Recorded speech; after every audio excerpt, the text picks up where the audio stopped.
Welcome to EEZBOOK. Here's a step-by-step guide for new users. If you already have a login ID, simply click on the EEZBOOK tab to get started.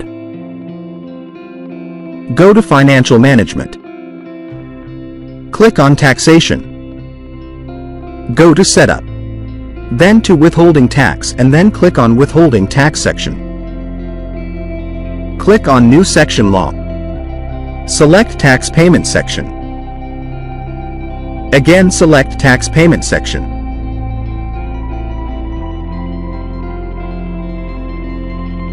Add value in box.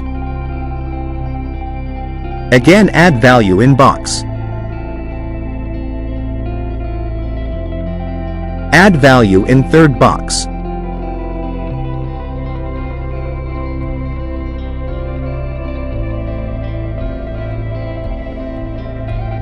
Click on Create Section Law.